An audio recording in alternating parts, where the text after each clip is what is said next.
This is Ace, and welcome to the Monks and Mavericks podcast. Today we have on with us Sean Taylor. Sean's got a pretty interesting background, and we'll just let him get into that when he introduces himself.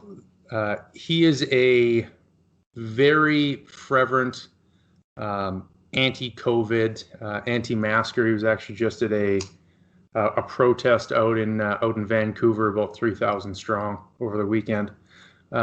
Sean, you there? Yeah, I am. You want to give the folks at home a little bit of your background? Sure. Yeah. So I'm a registered nurse, an emergency nurse. I've been doing that since 2005. Before that, I worked advanced life support air ambulance, supporting Western Canada with interfacility transfers and ground ambulance as well. I've been a member of the Canadian Armed Forces since 2002. Most of that was infantry. I did a tour with psychological operations over in Afghanistan in 2009, 2010, and recently, the last couple of years, I got out of the infantry. I did a component transfer to nursing officer, and I'm now a second lieutenant with 12 Field Ambulance out of Vancouver. So both the medical background and a background in weaponized marketing. It's all about balance, right? I spent half my career learning how to make holes in people and half my career in how to plug holes in people. Exactly. So let's just get down to the nitty gritty. Why is that you think the COVID thing is a giant sham? I guess based on what you've seen, based on your experience. I mean, we're all talking anecdotal, in fairness. Yeah, for sure. And by no means, I'm not a microbiologist or have any background in that. I'll walk you through briefly my experience with my perception of the virus. Anyways, I got involved politically. I joined the People's Party of Canada. It's coming up on 2 years ago now, and I got to say it's changed my experiences within politics. Has changed my perception of what is going on. And it's, hey man, I'm a soldier and a nurse. Canadian politics, the first time I was old enough to cast a vote, the Bloc Québécois formed the official opposition. This struck me as kind of bullshit. It made me grind my teeth, and I stopped paying attention in my 20s. I got busy living, right? And I noticed that there was a shift going on in my country, starting really in 2015. Things started to change. The language started to change. I started paying attention again to the news cycle. An army buddy had got me into trading, and I was trading derivatives at the time and paying attention to the business news. And I'm like, what the hell's going on in my country? And decided to get involved politically after a conversation that I had with my daughter after 3 months of being in doing some upgrading at SFU and seeing the significant changes in her. Looking at this stuff, I was paying a little more attention, and COVID was on my radar in December. And that's when they weren't even really talking about it here in Canada, right? And I saw the narrative that they were pushing, and this is what they're talking about, and really no one really knew what was going on. And but they started saying alarming things right away, right? And my initial response was, this looks like a load of horseshit to me, right? And then why? Because it usually is, man. It usually is, right? You look at the fake pandemic that they had in 2009, 2010 with H1N1, right? It was one of the best influenza years we've had in decades, right? And it was funny, right? I was over in Afghanistan. I wasn't actually working in the hospitals at that time, and I was talking with friends in the hospitals, and I'm watching the narrative on international news and the CBC being over in Afghanistan, and they're pushing the vaccine for us over there. And I remember the big hoopla about the Calgary Flames having access to the vaccine before average Joe Canadian. And I remember our POWs getting vaccines, and I was helping administer vaccines to my team, and right. And it was just this big thing. But I remember sitting there as, whatever, call me a tinfoil hatter or whatever. I'm watching it on the CBC, and I'm like, none of this really makes any sense. Okay. Influenza comes from giving it to the Calgary Flames. You know what I mean? Like that's one of the things that I remember about it happening. Right. But where does influenza come from? It's an avian virus, and it's a porcine virus, and they usually come from China, right? Because of the interface with Chinese culture. But this one started in Mexico City, so I never really heard of a virus, coming from Mexico City. And it might happen, I don't know. But the most populated city on the planet, and it was widespread media coverage from the word go. And I just remember it striking me at the time. I'm just like, this is weird. And it was like watching it on a TV game show day by day. It's like, oh my God, we got this many cases, we got this many cases, and it's progressed, and it's here now, and it's here now, it's here now. And it's just like, this just seems like a trial run. And my buddies laughed at me, and it was whatever. And talking with some friends that were working in healthcare at the time, and they're like, you know what, we're seeing young people come in that's atypical for influenza, taking out 35-year-old athletes and stuff like that, and that it's pretty bad. But when all was said and done, it was a very, very low mortality year for influenza, right? And so when I saw this stuff coming out of Wuhan and the narrative they were pushing, and I'm like, oh, here we go again, right? And then I got fooled. There was some people, I don't know if you're familiar with him, Frank Vaughn. I met him through the PPC, super smart guy. He's got a YouTube channel, and he was putting out a lot of content that made me question. It was like, oh, okay, well, maybe this is the real deal, right? I saw a lot of the footage that was coming out of, the stuff out of China and the stuff out of South Korea, and they were saying stuff in Iran, and seeing these videos and the stuff they were presenting. So it wasn't coming from the mainstream outlets, which made me give it more credibility, right? Because that's the way I view the world. And I thought, okay, maybe this is going to be a big deal, and subsequently started stealing my mind for what was to come, because the narrative they were presenting, that this was like some end of the world shit, right? And being a frontline healthcare worker working in a tertiary care facility, especially where I work, where we have a large elderly population, this had potential to be quite gross. And I quite enjoy the people I work with. I work with amazing doctors and nurses. I love them, and I don't want to see them get hurt. But this is what it looks like we're going to. And whatever, I'm a frontline healthcare worker. We're always the exposed end on this stuff, right? You're always at risk, whether there's a pandemic or whether there isn't a pandemic. People are coming in, and people are filthy creatures, and there's always bugs here and there. You're definitely at the dirty end of the stick, for sure. It is the dirty end of the stick, right? So I started talking about this at work, right? When it was just, people in the lunchroom smoking and joking about the run on shit tickets and how ridiculous it all was. I was in the mindset, it's like, this is real, this is coming, and you better get ready for what we're about to experience.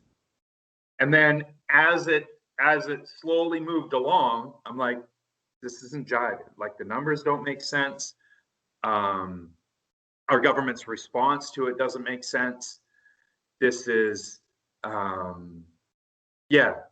nothing's really making sense with the narrative they're presenting. So you look at what we did, right?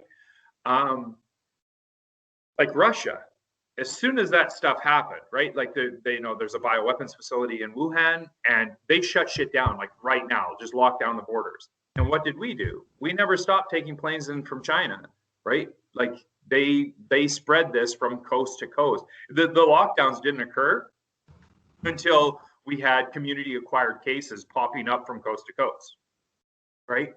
So that's not how you protect the populace. So just the narrative of everything, it didn't align with their actions. And don't get me wrong, like I try to default.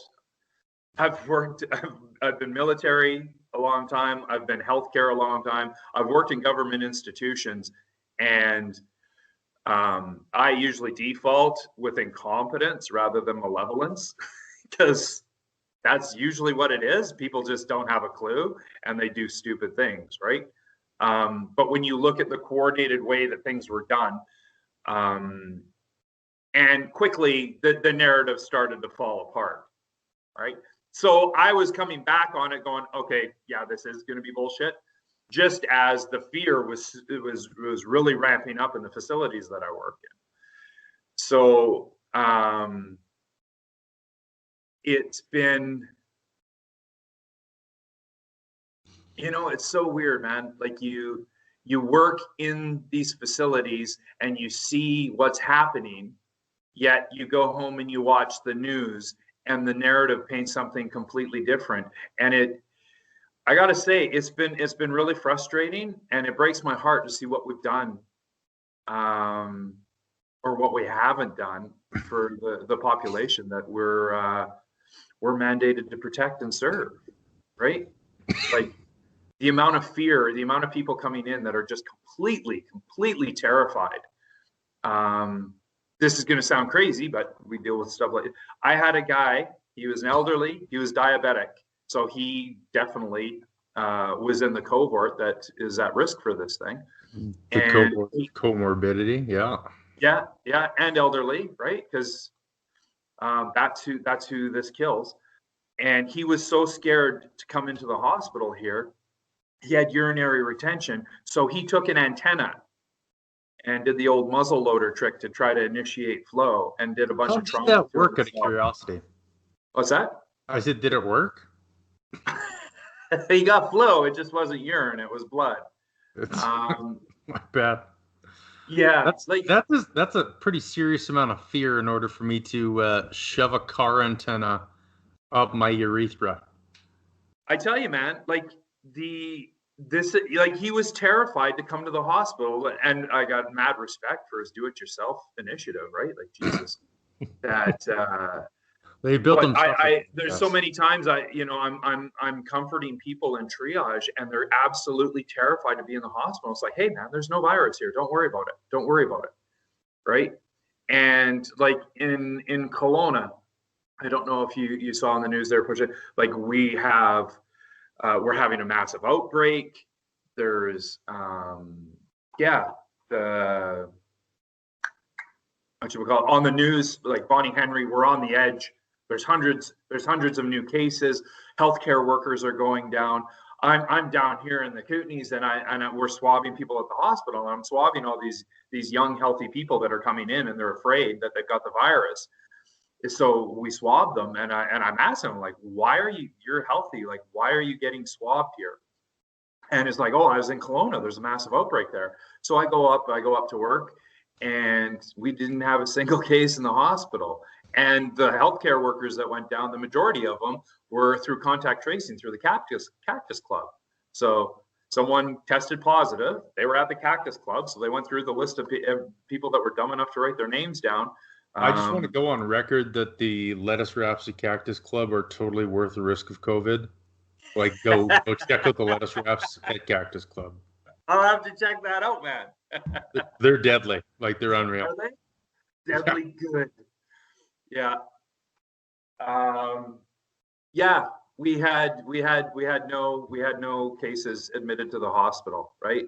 And the disparity is just it boggles the mind. And I gotta say, man, like you see these healthcare workers, like a lot of people buy into it. even though they work in these facilities and they see what's going on, they still buy into the narrative. Like that day, I'm working with a couple of really smart nurses that are well experienced, and they're good people. And they were commenting about how we need to shut down the borders because it's these fucking Albertans that are bringing this disease here. And I'm just astonished. Just and send us your oil and leave the people at home. And it's like, what are you talking about? Why would we shut down the borders? Like, you work in the same hospital that I do, and you see that we have no cases, right? And there might be now. I haven't been there. I haven't been there in a bit. So, right, that's the thing. These things, they're always moving targets, and there's so much disinformation in the air. The thing is, let's look at what we're being told. So just straight up, okay? We have done an unprecedented economic lockdown around the planet and experiencing a massive global pandemic. So I can tell you what a massive global pandemic looks like. There's bodies in the streets, like there's dead people everywhere, right? That's what a massive global pandemic is. But just before the 2009 pandemic with H1N1, the WHO redefined what the term pandemic meant, right? And it can be a case-demic. It doesn't mean that people are dying. It just means that people are getting the virus, right? So you look at how many people died last year and how many people died this year, and it's like, is there any difference? You know, there's 140 viruses out there that take out old people. You look at, like in Alberta, the average age of death from COVID, I think, is 85. Yet the life expectancy in the province is, a few years lower than that. So you have to temper these things with common sense, and it's hard, man. It's hard. Like, the effectiveness of people in your living room telling you to be terrified of this shit day in, day out, it's just so effective, right? And I look at what's going on, and it's just, this is a war on private business. This is a war on the economy. This is a war on people. Like, when you've got global news coming out, putting these breaking news, how COVID spreading is so much worse in karaoke, and we need to shut down karaoke in the name of national security. Like, it's so ridiculous. Dr. Tam, you need to wear a mask when you have sex. Like, come on, man. Was that actually said? Yes. Like, this is the thing, man. It's just so batshit crazy. Like, all right, need to wear a mask, and if not, here are the following positions that are acceptable. Like, are you for real? Did you see that? Like, yeah, no. Glory holes were making a comeback. Like, it's just insane, man. It's just bloody insane. And this is the thing, right? So we had the protocol in the hospital. So if you arrest in the community, right? If you come in, if you have a cardiac arrest, a respiratory arrest, an arrest in the community, and you come in, we would cover you with a tarp, stop breathing for you, and move you to a different area so everyone could glove and gown up and go in because you might have a cold. And it's just, like, I've been vocal about this and I've been getting heat, right? Like, I'm the asshole. It's like, I just want to take care of patients like we took care of them last year, right? There's standards of care. When you come in and you're having chest pain, into a facility with a cath lab, like, the standard of care is 20 minutes door to needle, where you come in, I'm having crushing chest pain. Do you have shortness of breath? Yes, because that's what happens when you're having a heart attack. And people are like, oh, okay, you need to go to the COVID zone. And it slows things down. So people aren't getting the care that I feel they deserve. That's the care that we tried to give last time, right? Like, things happen, and sometimes you don't always meet that standard. Like, they're high standards, but that's what we aim for. And the majority, and this is the thing that you're seeing now, right? Like, Dr. in BC here, Dr. Malthus, wrote that open letter to Bonnie Henry saying, I've been a GP for 40 years, taking care of people. Like, these things that you're doing are causing harm. They're terrifying people. They're causing death. And you need to stop this. We both swore the same Hippocratic oath, and you're doing things that are actively harming British Columbians, right? Mm-hmm. And kudos, right? Like when I see people saying these things, I'm like, perfect. But that being said, like, this guy, he's been practicing, he's been in family practice for 40 years. So really, he's kind of at the end of things, and he doesn't have his livelihood threatened, right? Where if you have a doctor that's, 2 years out of med school, and they're practicing, and they're still finding their way, and they're looking at what's getting happened in this cancel culture that we live in, and people are just getting beasted. And like, docs that are speaking out are being brought up in front of their colleges. Like, we had a nurse just get suspended for 6 months on Kelowna, and I don't know all the details. Maybe he was offside. I don't know, right? Like, I try to stay with what I know, but this is what I'm seeing, and it's alarming. But that being said, what I saw on the weekend in Vancouver, with the 30,000 physicians over in Europe, starting, what is that, the Bennington Declaration, or I forget the name of it.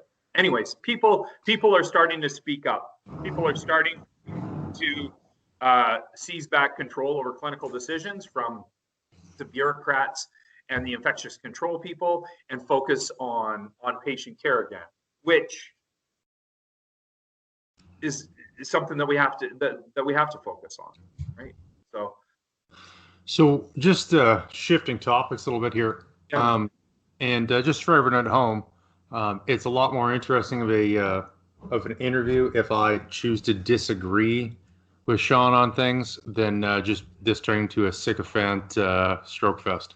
By all ways, light me up, man. Light me up.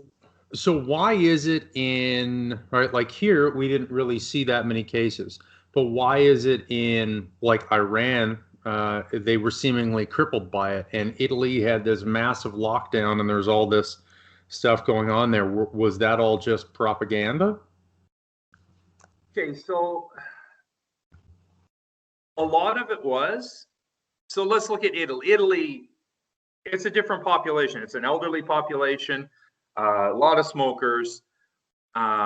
They've been leaning towards a socialist. I heard that there's been a degrading of their healthcare system over the last decade, and they weren't prepared for it. I had a friend that was there on the front lines with Samaritan's Purse, right in the center of it when it was really bad, and she said, they did have a couple bad weeks, and then it kind of burned itself out. I just look at and you got to realize, coming from a PysOps background, I look at things a little differently than the majority of people do, right? I focus on the language that people use, and when I look at mechanisms that they're using that are used to deceive people, right? Like when, do you remember that drone shot in New York? It was an overhead drone shot of the mass grave and people in hazmat suit putting bodies in the ground. I remember hearing of it. The specific one you saw, I'm not sure. Okay. Anyways, there was this drone shot of this mass grave in New York, and people in hazmat suits putting bodies in the ground, and they're like, this is the end of the fucking world, and blah, blah, blah. And it's like, okay, well, that was a drone shot of Potter's Field. We've been putting people in that field for 300 years. That's where, when there's no next of kin to claim the body, that's where they go. Why they don't burn them, I'm not sure. That's the way they do it. And because of COVID, they happen to be wearing hazmat suits. So, like, they misrepresent things that are normal to induce fear. When you look at what was going on in New York, and they're using footage from the same ICUs in Italy, and it's like, okay, this doesn't happen by accident, right? Like they're trying to portray a narrative, and they'll use whatever means they can to Do you think that they're trying to portray a narrative, or that they were just a little bit lazy and thought that people wouldn't know that white people in nursing outfits, I mean, like you all look the same, you know what I mean? Yeah. Hey, if someone was just being lazy, I don't think that would be, you got to expect a certain level of professionalism. That's what these guys do day in and day out. And when they get caught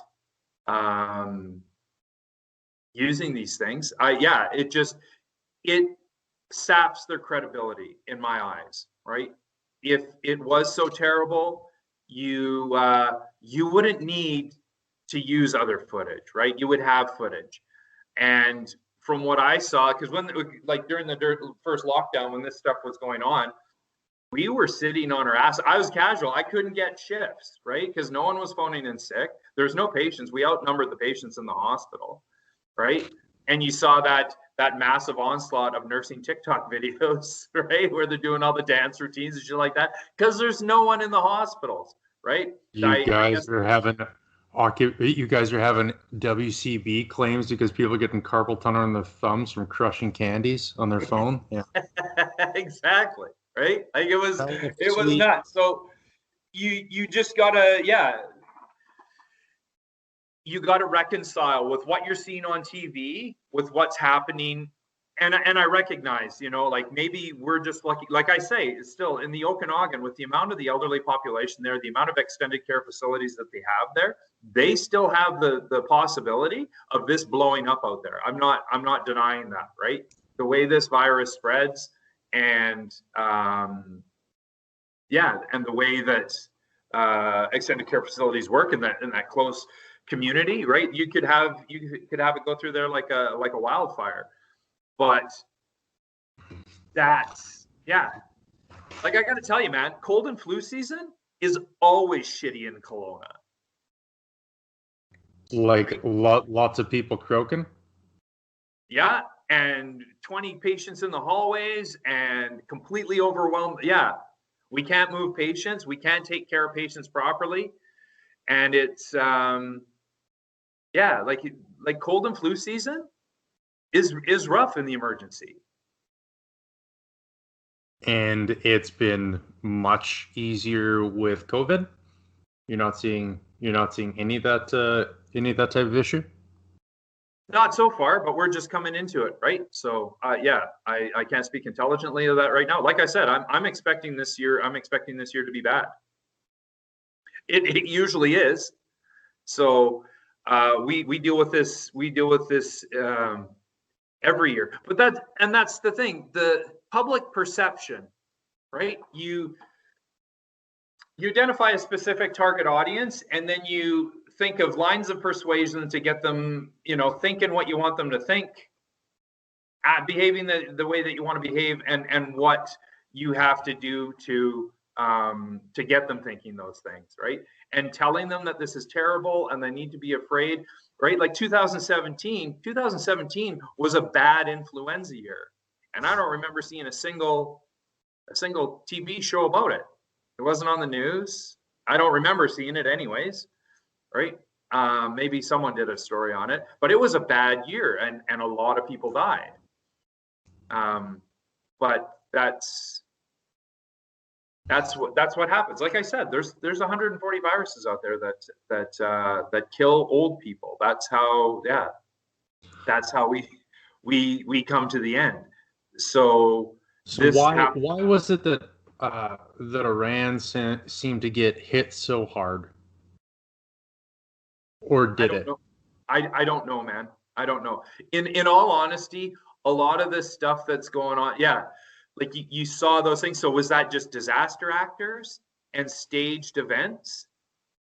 Right? Because we see that. We see lots of that stuff going on in the news today, where it's not real. It's a completely fabricated story, and it's a staged event. So what's an example of that? Okay, like the White Hats on Netflix, right? With the Syrian the Syrian volunteers that go around and rescue, and that the unluckiest girl in Syria, where she got rescued from all these different explosions, and the footage leaked out of them, right, waiting for sound. It's like, all right, action, and then they do the rescues, and some of it was shot in the United States, and like that's the thing. You've got these disaster actors. There's a litany of stuff out there, man, and I don't really know. Yeah, I don't really know your audience, so. Well, I mean, there's some crazy shit out there, and you just need to go look for it, because I'm not going to tell you. It's all stripes, and I have conversations with people that I think are going to be interesting to have conversations with, and they can enjoy it, and if they don't, they can turn it off. But, that'll always be. I would encourage everyone to go looking. Like if you go on a BitChute and start looking around for disaster actors and stuff like that, like there is some crazy shit going on right now, and people are trying to present a narrative that, dude, just look down south right now, right? What's the narrative telling us? Like we're an imminent threat from white supremacists, yet we've got neo-Marxist hate groups lighting cities on fire. Right, like it just come on. At some point, one of the things that's particularly interesting, like I due to having some interesting friends that have interesting friends, I get access to quite a bit of information. And the amount of resources that are put towards finding white supremacist hate groups is so disproportionate. Like it's like half the resources or more are put towards finding them. If they were there, trust me, we would know, and it would be front page. Totally. Like it was funny. I was up north working in the hospitals with the evacuations you had a couple of years ago with the wildfires up there. Yep. So I finished my contract. I'm coming back. I'm getting on the plane, and there's a guy in front of me, and he's got a military backpack. And there's a patch on it that says, there's a lot of Patriots around until there's Patriot shit to do, with a 3. And I'm like, that's kind of cheeky. I just assumed he was 3rd Battalion, right? X3BP. So I'm like, are you 3rd Battalion guy? He kind of looks at me confused. And I'm like, what's with the patch? He's like, oh, I'm a 3%er. I'm like, oh, okay, whatever the hell that is. So we get on the plane, and I'm still connected to the Wi-Fi. So I look up Canadian 3%. And this story from the CBC pops up, and it's the most dangerous terrorist organization in Canada. They're a white nationalist militia, white supremacy group. And I'm like, oh, and this has been, so I had been involved. It wasn't quite a year, but I'd been getting involved with the PPC. I was involved in Colonial Lake Country, EDA, and I saw this stuff. And then it's like, this is what the CBC is calling us. And I'm like, I'm curious now. Like, I wonder if this guy's on the same team. So I asked him, like, do you have a layover? I'd like to buy you a beer and hear about your tribe. And he was wearing the shirt and had the tattoos and the hat. And I knew he wanted to talk about it, right? So I take this guy over for a beer. And I'm trying to determine if this guy's a white supremacist and a white nationalist. And we talk, and we're pretty much aligned politically, right? And he's like, we're a group of people that sees the games that are being played. We're not against anyone. We're not against the government. We're not against ethnic minorities. We're not against anyone. We see the game that's being played, and we're getting ready for the blood that's coming. And I'm like, all right, fair enough. And I kind of see the same thing coming, but having got that skill set already, I'm focusing on trying to solve these problems politically. That was weird. We had come at this for different angles. And it was curious because I'm like, who are you voting for? He kind of smirks. He's like, well, CPC, of course. And I'm like, why the hell would you vote for the Conservative Party of Canada? They're the ones that signed us up for this horse shit, right? Why aren't you voting for the PPC? And he's like, who? And that's the story we're at. Like from day one of this thing, from the time I joined the People's Party, for me, it's been a messaging, counter-messaging campaign. They've got all the levers of power. They've got a media that's bought and paid for. They spend lots of money hiring PR firms to defame us, to call us names, to have protesters outside our events, and this is what's going on, right? Well, the easiest smears to use right now about a group of people is say that they're white supremacist or white nationalist. And if it's an individual, like as an example, Julian Assange, you just accuse them of some type of sex crime, preferably with kids. For sure. Yeah. And that's not a new tactic. It's not even particularly creative. No, and it's been interesting having been at the brunt of it for a while now. I find a lot of it's just projection, right? It's like, okay, these are all the things that we're doing, so we're going to accuse our enemies of that to defame them. Well, we're doing the exact same thing, right? It was quite interesting because after talking with this guy, I'm like, are you kidding me? Like, this guy is showing up on weekends, practicing tactical things, practicing living off the land, practicing field craft, all these things, because he sees what's coming, and he's put on all this energy, and he doesn't even know that he has a political voice in Canada anymore, right? That's how effective that they've been. I came away from the meeting, I'm like, I want to meet the leader of this group. So I sat down with it. It was Kaz, I forget his last name. He's stepped down since, but I went to meet the leader of this 3% group, and I sat down in his kitchen for 2 hours, and we had a good talk. And he was a brown guy. I'm like, holy, you look like a pretty shitty white supremacist. He's like, I know, right? But that's the thing. Just like down in the States, the Proud Boys. The Proud Boys are filled with Black people and Mexicans and homosexuals, and they've actually got more representation for gay men than the general population. Why? Because every time a gay guy speaks out about the horseshit that's going on, he's completely lambasted by his own community, right? The Proud Boys aren't a white supremacist group. Like, that's the thing, the use of language and how they morph language. So they'll expand a definition of something, so you have to flee out from underneath that definition to remain politically correct. Like a white nationalist. A white nationalist, the worst thing you can be. I'm a fucking white nationalist, right? I'm white, and I believe in Canada first. I love my country. I've signed up for unlimited liability as a member of the Canadian Forces for almost 2 decades, right?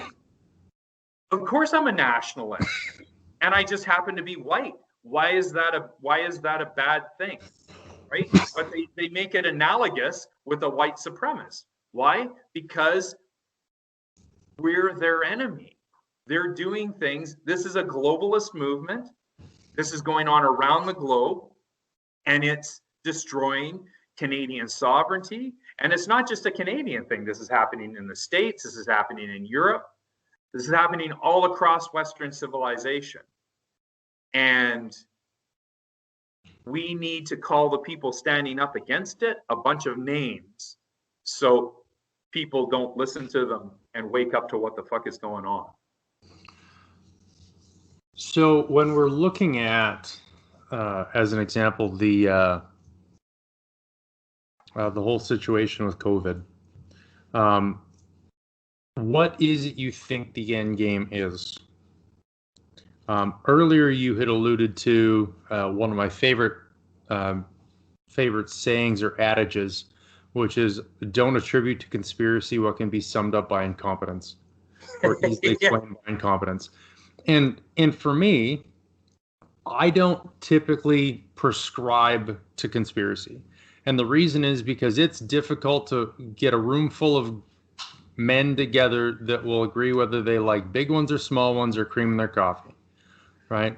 So to go through and try to orchestrate these large conspiracies, it's, to me, logistically, it's just kind of a pain, because you need to get people to agree on things, and that's just tough. You also need to get people to keep their mouths shut. So where is it, like, what do you think the objective is? So I would encourage everyone that's listening to this to not take my word for it, but to go to the UN and look up UN 2030, UN Agenda 2030. look up the Sustainable Development Goals. It's all there in writing. It's their own deal, right? Like they call it a lot of things. Anytime you hear sustainable development, that's UN. Build back better. You notice how Joe and his Build Back Better, and Trudeau, Build Back Better, and Doug Ford, Build Back Better. Like, these are talking points that are put out by the globalists. And if you look at it, it becomes apparent of what it is. And it's a one world government, and it's world communism. This is the new see, and this is where people look at you and they like conspiracy theorists. You're a conspiracy theorist. Actually, I'm a student of history, okay? And I look at what's happened in the past, and I look at what's happening today, and I see things that are very similar, right? When I look around, I think Canada is looking a lot like 1917 Russia. Unfortunately for us, we don't have a white Russian army that's standing up to what's going on, right? But you look at what happened. Look what happened in the 20th century, right? More people were killed by their own governments than in the entire history of warfare of our species. Okay? The fact that we don't talk about this, the greatest crimes against humanity in the history of our friggin' species, the fact that we don't talk about it, I think belays the fact that its perpetrators are in control of our media. Okay? And that they're in our educational system, institutions, and that this has been a slow war that's going on for a long period of time, and things look like they may be coming to a head. But again, it was really interesting. My perspective has changed significantly over the last 2 years, and I've always been a bit of a guy that doesn't toe the company line, right? Like, I know people are lying to us, and you have these things, you grow up thinking that you've got these touchstones in your society that you look to determine your place in the world and your society's place in the world, and we're the good guys and la la la. And I've come to the realization that a lot of this is works of fiction recently, and until you get there yourself and have that own process of self-discovery. Stanley Kubrick was talking about this. He's like, yeah, you don't tell people what's going on. You allude to, and you hint at, and you have people discover it on themselves, and then they have this sense of ownership with it, right?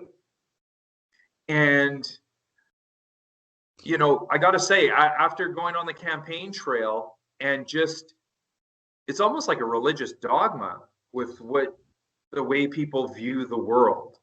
And it doesn't matter what facts you present them, they don't see it, and they'll roll your eyes at you and call you an idiot or a denier or whatever, right? And it doesn't really matter what you present, how beautifully articulated your argument is, or anything. They have made their minds up. And yeah, so I would encourage anyone that's struggling with this, if you're starting to get the sense that something's not right here, dig. It doesn't take long pulling at this narrative for it to come apart, right? And we're still able to. There's the reason why I think it's multifactorial. Why this is happening now at the rate that it is. Like, they're losing grip on the narrative. World War II, everyone that was involved in World War II is dead, right? And the declassified information that's coming out from Russia, from the United States, from a lot of countries, it's turning our collective memory and the accepted historical narrative of World War II on its head, right? The internet, they're desperately trying to control it, and they haven't been able to. You can actually go out and find stuff out that you couldn't before. Like I can't imagine being a young person today. I was a freaking borderline militant when I was in high school, right? If I had access to the information that kids have the access to today, it's just they seem to be so overwhelmed by it and educated out of the capacity to be enraged by it, right? Well, I mean, you start looking at the 1984 versus a Brave New World type of paradigms, right? Orwell hypothesized that it would be a boot on your neck and a complete blackout on most information. Yes. Where it's more like Huxley's version in A Brave New World, where you're just bombarded with so much information that you're unable to process it. You have legislative bills that are 700 pages long and things of that description, and you have plenty of things to pacify you, whether it's soma or whether it's social media or dope or liquor or whatever it is, right? So bread and circuses. This is nothing new. This is something we've been up against for a long time, right? And are you not entertained? Oh, fuck. Dude, I'm stockpiling ammo and popcorn because it's gonna be entertaining. Yeah. It's it's bloody alarming is what it is. And it makes me sad. You know, we're coming off the greatest civilization that's ever existed, as far as I know, right? So, a question I have for you is, because I like to challenge some of your views because it's a lot more interesting for me. Yes. There's a book that you can reference. It's called Among the Truthers. It was written several years back. I first heard about it on Charles Adler, good old Uncle Chuck's radio show. And it discusses conspiracy theory as a belief system, and to the point of it being a mental illness. And what they go through is they lay out the scenario of, okay, you got this crazy uncle, and he shows up to Easter, and he's kind of like finding some stuff out. And then you're like, okay, well, hey, Uncle Fred, that's interesting. And then he shows up at Thanksgiving, and I mean, he's really been digging. And you're like, oh, okay. And he's got more stuff. And it's like, yeah, it's that and. And then he shows up at Christmas, and the guy's watched so much YouTube that he's got a PhD from it. And he's talking about the gay frogs and the elders of Zion and like all of this stuff that's going on. But what you never really see is you never see a situation where someone comes back and you run into this uncle a year or two down the road and you're like, yeah, so, and he's like, oh yeah, all that stuff that I was into. Yeah, it's all bullshit. I was wrong. Yeah. And the reason I ask this is there winds up being the kind of conspiracy theory, and I'm aware that conspiracy theory and conspiracy theorist, that those terms were part of a PysOps project in the 60s that was put up by the CIA to try to deal with anyone that would question the Warren Report. But so you tell people that when they ask you if you're a conspiracy theorist, it just confirms it for them. Well, yeah, but like it doesn't mean just because you're paranoid doesn't mean they're not out to get you, I guess. Yeah. But there winds up being this whole conspiracy theory package, right? Where it's like you got, right, like within this, it's right. Someone will start and they say it's COVID, and next thing they're into the 9/11, and then they're into the banks, and then somehow there's reptoid agenda and black helicopters in there, and then my favorite was the flat Earth, and somehow the flat Earth movement is tied in with the conspiracy theory, and it's actually a serpent's tongue in NASA's logo, and it's this kind of progression towards things that make less and less sense. I kind of equate it to watching the movie with Jim Carrey, The Number 23, in which it's probably the most interesting glimpse into paranoid schizophrenia, because he winds up going through and finding the number 23 in everything. The number, right? The date that, right? The date he was born, the date he was married, everything is 23. And I see parallels to that in how a lot of conspiracy theories are, where it's like, oh, this ripples through here, and right, like, and these people are connected, and they're like, and they go through and say, well, every single president of the United States were at least 12th cousins. Well, I can't even name one of my third cousins, right? Like that doesn't actually mean anything, right? Like, as far as 12th cousins, I mean, Justin Trudeau could be your 12th cousin. And so what I'm interested in is, how is it that we temper what it is we're finding, this information that we're processing and we're being bombarded from that kind of less mainstream counter narrative? How do we go through and temper that so that we don't become just the real crazy uncle? Because and being a crazy uncle, it's fun to listen to crazy uncle go. Yeah, totally. So how is it we temper that belief? What is the litmus test? What is the thermostat? What is it that keeps us governed from just going completely off the rails and out of our goddamn mind, quite frankly? Yeah. And it's I got to tell you, man, like, some of the realizations that I've come to over the last year, I've struggled with greatly, and I fought it. And I'm always trying to, like I said at the beginning, right? I default to malevolence over conspiracy, because let's face it, like, there's a lot of retards out there doing a lot of dumb shit. And that's true. If that's, and we don't mean mentally handicapped people. God bless you if you have Down syndrome. There's a difference between that and being a fucking retard. Yes. Full stop. The yeah, right. Like Occam's razor. What's the most easily explainable is usually the explanation you're looking for.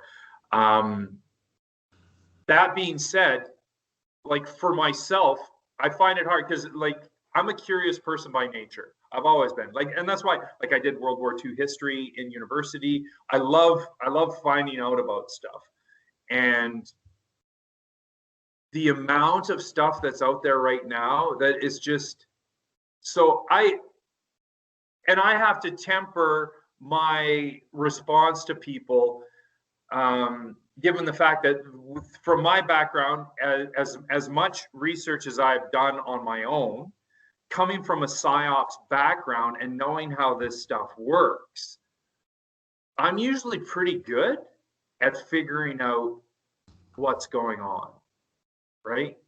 And I find lately there is so much high quality bullshit out there permeating everything. It's really, really hard to determine what reality is, right? And I have to look at it. If I'm having difficulties with that, what about your average Joe who, hasn't jumped into history over the last 2 decades and hasn't been paying attention to this stuff? And it's just like, you come at someone and you tell them this is all bullshit, this is all a created narrative to push a political agenda, and they look at you like you're crazy, and it's hard not to look like that. That being said, we all know conspiracies exist. We know these things happen, even though they tell us that they don't. History has shown that, the Gulf of Tonkin incident.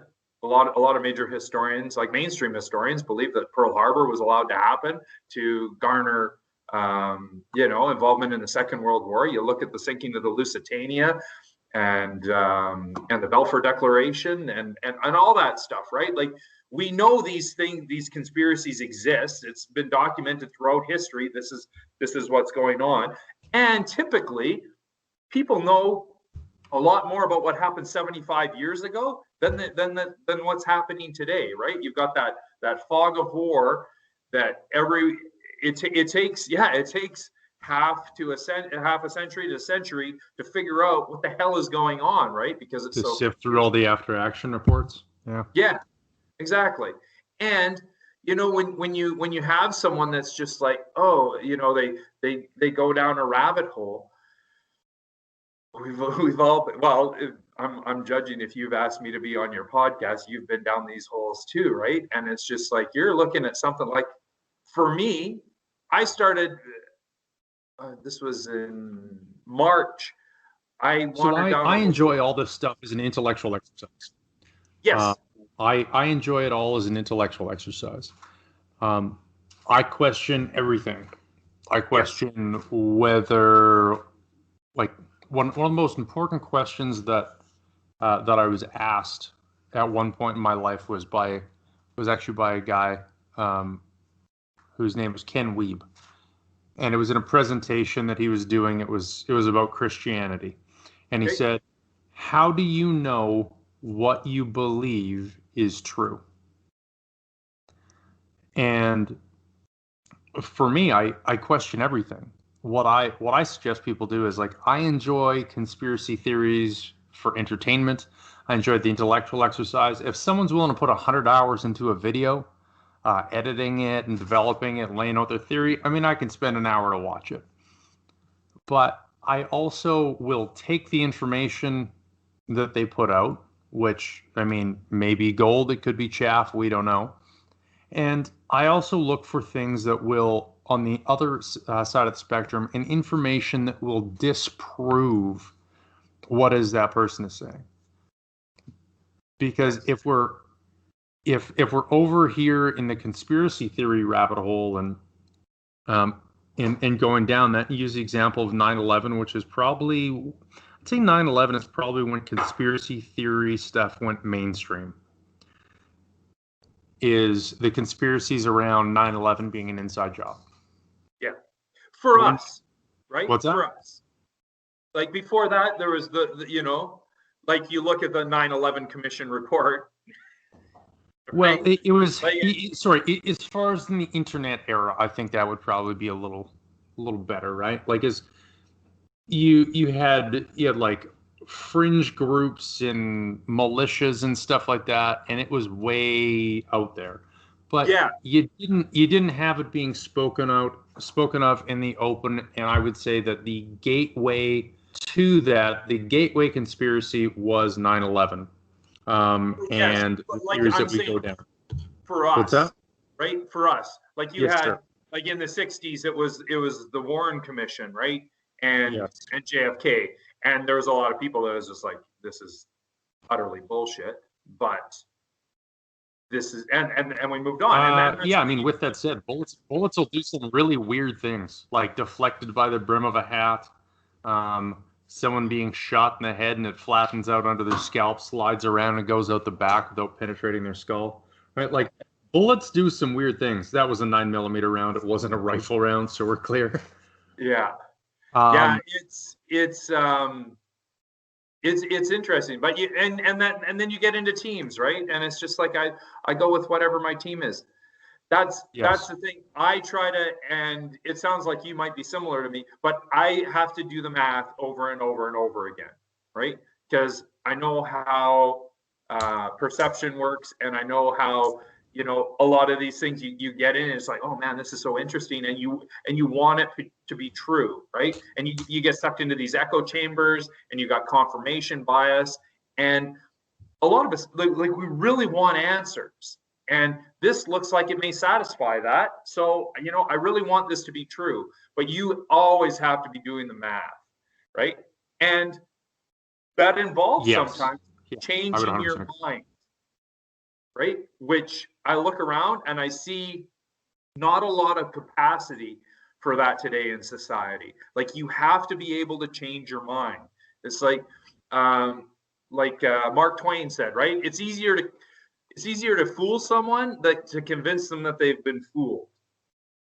And that's what I find is the biggest challenge, right? It's just convincing people that they've been fooled. Yeah, you wind up having these echo chambers and people that wind up getting dyed in the wool on certain things, right? And whether it's conspiracy theories or it's far left or far right ideology, or whether you're looking at the Black Israelites or you're looking at skinheads or whatever it is. And there winds up being this. There's a book I read years ago by a guy named Robert Anton Wilson called, I believe it was Prometheus Rising. And it talked about what the thinker thinks the prover proves. And so it's confirmation bias. We seek out the information that will confirm what we believe and will disregard and, in some cases, defame and attack anything that is to the counter. Yeah. So how do we grow? Right? When the conversation that if you and I are having a conversation that's just yes and, well, that conversation snowballs into a bunch of weirdness and we both become shills about whatever we're talking about. And to the casual observer, it's easily dismissed. Yeah. And something I believe, like, conspiracy theories, right? Like, some of them have to be true, right? The idea that people with money and power are going to do what they can to maintain or improve that position is not a conspiracy theory. That's pretty standard course. Yes. Right? Like, do you want to be richer or poorer? Do you want to be better looking or worse? You know what I mean? Like, do you want to be stronger or weaker? Right? These are pretty simple things to go through. But from a PysOps standpoint, I'm sure you can appreciate that there is counterintelligence that is put out there. Yes. So there's certain information that is put out there, and conspiracy theories and things like that are put out there to just basically make that entire community be discredited, right? Essentially shills. I personally believe the flat Earth movement was an example of that. Yeah. I don't know. I haven't been exposed to that. I've been exposed to a bit of it, right? Like I've been sent a couple videos and you watch it and you're just like, holy, like it's funny, right? Like when you look in zero G's and you look at a blob of water and how it automatically forms a sphere, that pretty much sums things up for the way things form, right? Why this would be different. I don't know the incentive to have thought like that. I think one of the biggest struggles, and for me, because I've seen some compelling stuff that's some flat Earth videos where they have there was footage I'd never seen before with the moon landing stuff, right? And it's like, I don't know. I assume that it happened. Why would they lie about that? That seems like a pretty big production. And when you look at 1960s film technology, I don't think you could fake a lot of that shit, right? But some people feel the need to believe these things. And I don't know what it is, whether it's just a counterculture thing. It's like, I want to go against things. But the problem is when you are lied to about so many things, and this is what I'm struggling with right now, and reevaluating my own belief system, is I have come to realize that my worldview is constructed on a foundation that is mostly fiction, right? So that's my struggle in coming to like all these things that I've come to make my mind up about, the way life is and God and all the big questions. You form these opinions and your outlook based upon all these truths that you learn as a child and growing up in society, right? And then when you come to realize that, hey, wait a minute, that's not true, then I think you're forced to reevaluate, okay, how do I look at things? And I'm finding myself right now with all the shit that's going on, I'm finding myself in a bit of flux on things like that, where, you know, I wasn't brought up in a church. I was always an atheist. And I think coming to realize the things that I've realized over the last little while, that maybe I have to revisit that. And I don't know whether I'll change my mind or not, but if I've based my belief systems on things that turn out to be fiction, then maybe I should reevaluate my belief systems. I would suggest that a lot of the issues that you're seeing in society with people being heavily polarized, and which is essentially just tribalism. Yeah, it's people trying to, as society becomes more secular, we are essentially trying to fill that void with something. And that's whether it's CrossFit, that's whatever community it is. Oh, and dude, the internet going through and giving people on the fringes access to that, whether it's, like my religion is flat earth, or my religion is conspiracy, or my religion is whatever the Democratic Party line is, or LM, or whichever. Like, the thing is, like, and I was always kind of an anti-church guy. Like, I looked at it as a mechanism for control and all these things, and I looked at, the bad it was doing. But I've come to realize over the last 2 years, especially during my campaign, is the importance of that and what people feel in its absence, right? Whether it's climate change, whether it's this subspecies of deer that happens to live, or this subspecies of reindeer that happens to live in the Kootenays, right? Like, some people, that's their thing, right? And it's people like to poo-poo on religion, but generally speaking, a society of people that are religious, like strong family values and all that. Yes. Like providing the belief system is proper, it winds up being a more productive society. It winds up being a better society, right? The framework is already laid out as to how you treat the sick and the infirm and the elderly and the weak. Look, right? Yeah. Like all of those mechanisms are there, and a lot of the social welfare programs are simply there to replace the function of what the church and religion was doing before. Yeah. Look what we built, man. Well, not us. Like, we're in the denouement right now, but you look what Christianity built. Like, we used to belong to cultures and societies that strived for perfection in art and music and architecture, and we built great things and great societies. And about 400 years ago, we decided to play Monopoly instead. And all the things that drove us towards those great aspirations have been supplicated by what we've got today, man. Right? Like, and I remember feeling this way a long time ago, before even, this is a long time ago. I remember asking if suddenly aliens showed up and asked you, what's so great about being a human? What would you point to today? Right? What are we doing that's really noteworthy and something to be proud of, to be a member of this species? It's like, okay, well, we got some of the culinary feats coming out of Mexico are definitely on my list. Is a big fan of the enchiladas. Yeah, I'm a taco guy. Nice. We can go down to TJ or to Mexicali and grab some carne asada and some cobre, which is goat. Get some birria. You won't want to come back. Nice.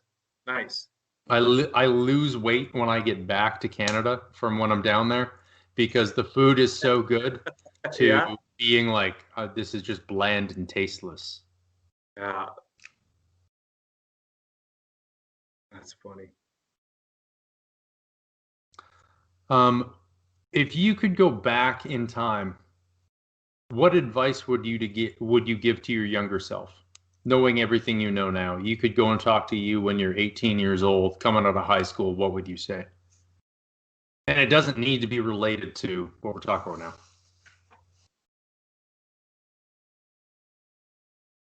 I was such a shit back then. Pull your pants up and do your homework. Yeah. Give me a thumping. Yeah. Yeah. Don't smoke. You know, man, I don't know. Like, I question, like, the things that I've gone through and the mistakes that I've made in life. They've shaped me for who I am today and given me the outlook that I have today. I would say spend more time with your daughter, right? And that's a no-brainer. I was always happiest when I was hanging out with my kid. As far as I find that a dangerous game to play, because then when you start saying, okay, well, I wish I hadn't done this and I wish I hadn't done this, I wouldn't have met the people that I met today, and I wouldn't have the people that I have today in my life, right? So I'd say, just let her rip and try to keep a good attitude, and don't take yourself too seriously, and don't smoke. Yeah, you can't take life too seriously. You'll never get out alive. Exactly. You know, one thing that when I started coming to these realizations and I started calling people up that I thought might already be there, I think this is a fairly recent thing for me, but for people that have been where I am for the last 30 years and watching this, and the psychological toll that's got to take on someone, like, awareness has its cost, right? You know that, like, when you're paying attention, there's a price to be paid for that. That whole ignorance is bliss thing, right? And to think that if I woke myself up when I was 18, you know, I would have a very, very different looking life now, but I don't know if it would have been any happier. That's for sure. Because I wouldn't have moved the needle, right? But me being woken up at 18 would not do anything good for my mental health, I don't think. So we are where we are. You don't think you would have been able to, you would have had the maturity and the seasoning to temper some of the stuff that you're coming to realizations of now?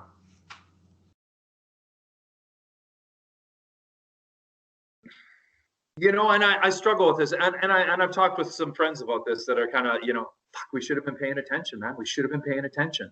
Like, I can't believe we've let it get this far. And my buddy Mark and I were, you know, talking this weekend. That's Grizzly Patriot. Grizzly Patriot, yeah. We did this this convoy across Western Canada down to the protests in Vancouver, and, you know, like, we're coming to the realization that this is on us, man. Right? Like, there's no adults coming to show up to save the fucking day. Like, this is on us. Like, you are the media. Right? Like, you look at what's going on CBC and Global and CTV and all of it, Fox News, like, it's so ridiculous, and it's owned and controlled by a small group of the population, and they're pushing a narrative, and it's up to people like you, it's up to people like Mark to, you know, to get this information out there, to at least trigger some thought, man. Right? Like I said, it's just, people ask you, well, what's going on? Well, fuck, I can't tell you. I can't download 2 years of the last 2 years of research that I've done into a 5-minute soundbite that's going to wake you up, right? That's fair statement. If I try to tell you like all the things that I've come to realize, the majority of people just dismiss you. Oh, this guy's batshit crazy and la la la, right?